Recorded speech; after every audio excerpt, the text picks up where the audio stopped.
Hello, everyone. One of the big stories currently in progress is the news that apparently Israel has been buying the grain stolen by Russia from Ukraine. Now, before we go any further, there's a few things I want to make clear. I have friends and family in Israel. I myself am partially of Jewish origin. My maternal grandmother was Jewish, a Holocaust survivor. And one of the hardest things for me, and I'm sure for others in a similar predicament, has been to keep separate the people of Israel and the government of Israel, specifically Benjamin Netanyahu. Because you can support the people of Israel, and you can also understand that Netanyahu is a basically bastard who is just as bad as Trump, and who is also desperately trying to stay in power because guess what? He too has legal troubles at home. One of the things that I have been sharing with people is the information that for some reason doesn't get covered in the US, and that is the ongoing protests among the people of Israel who are basically protesting the Netanyahu regime, much like we here in the United States are protesting the Trump regime. So, that said, here's what's going on with the grain.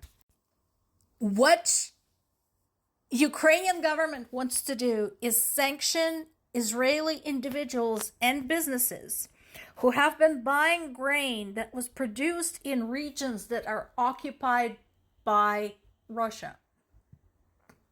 So basically, it's stolen crops from the stolen land.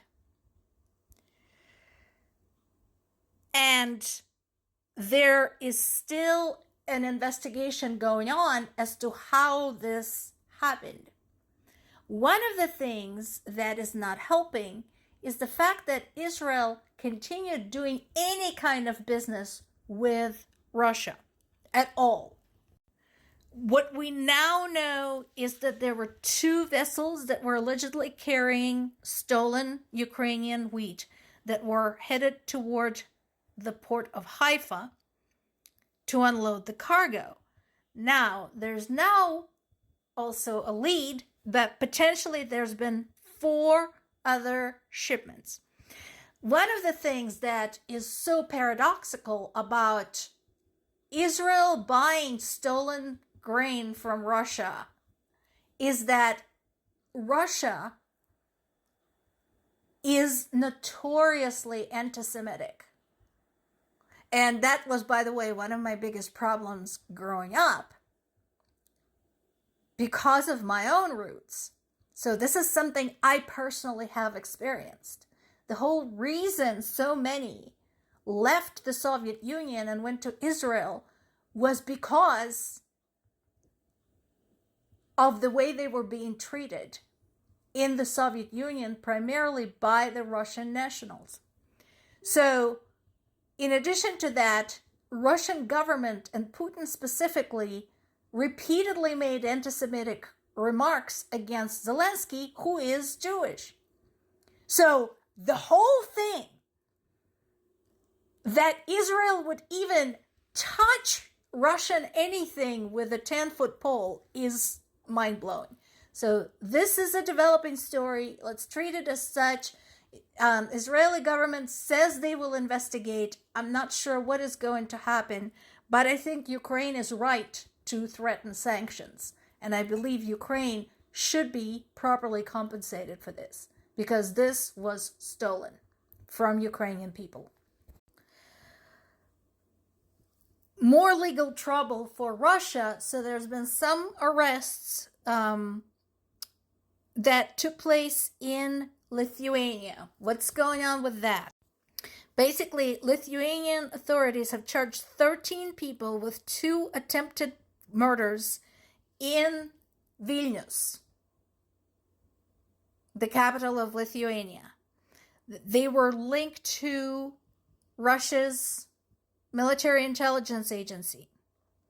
And Ukraine is saying that the same group constituted a Russian intelligence network that tried to murder Ukrainian journalists and an intelligence official. And this goes back to the whole separate part of concern about Russian acts of sabotage, security violations, spying, cyber attacks, and so on and so forth. Stuff that is affecting countries outside of Ukraine. And stuff that is very much behind the scenes. Things that don't involve bombs and missiles and drones, etc., but are nevertheless incredibly damaging and incredibly dangerous. So,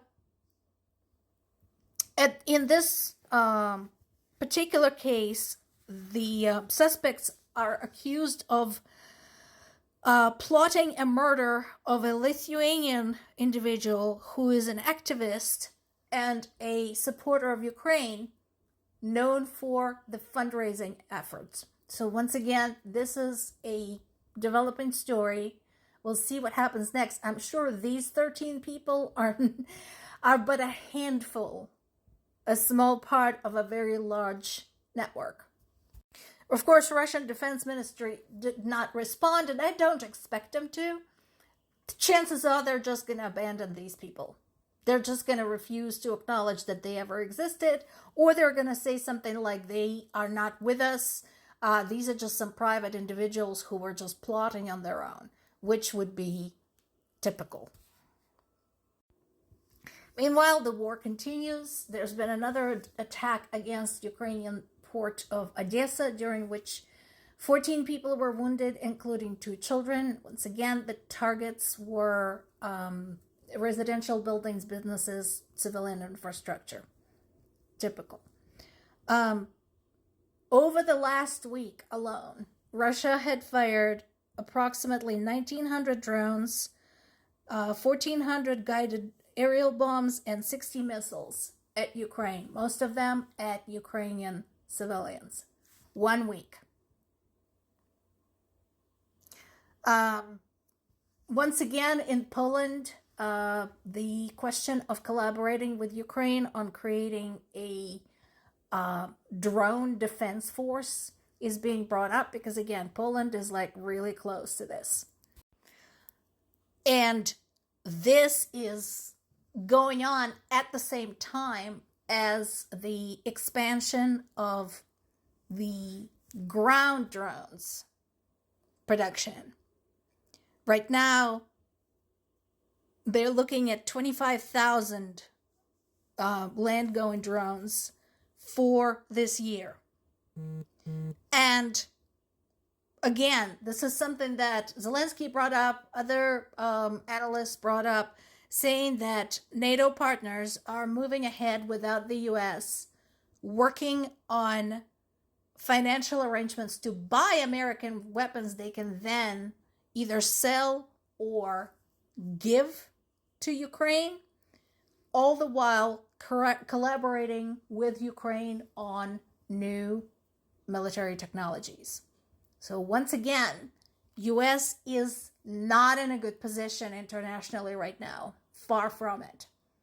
It appears that former US allies are just basically giving up on the US and moving forward without.